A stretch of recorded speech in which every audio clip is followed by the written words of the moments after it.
मुझे अच्छाई की स्ट्रगल नजर नहीं आती है आज की फिल्मों में। नहीं है ना। वो नेगेटिविटी ना नूर साहब, नेगेटिविटी मैं इसलिए आपसे पूछ रहा हूँ कि अभी जिस तरह हम मौला जट थी, आपको पसंद है वो मुझे पसंद नहीं है, हम दोनों के डिफरेंसेस हैं इसमें। तो फवाद खान के ऊपर वो जो अमजा अली अब्बासी साहब थे वो छाए हुए थे उसके हाँ, ऊपर। तो नेगेटिव था ना।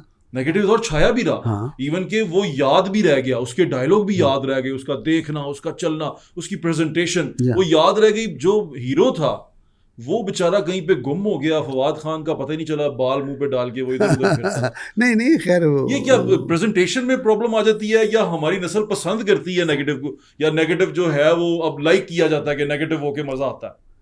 सर, हम पे एक इल्ज़ाम है पाकिस्तान फिल्म इंडस्ट्री पे कि जी हमने गुजरों को प्रमोट किया। ये कहाँ होता है, लंबी कमीज़ें और बड़कें और लाउडनेस। आपने बुड्ढा गुजर बनाई थी। मैंने गुड 25 साल इस सिनेमा ने फिल्म इंडस्ट्री को जिंदा रखा। लोगों के चूल्हे चलते रहे। सुल्तान रई साहब और जितनी भी लिखी गई फिल्में, जिसने भी लिखी,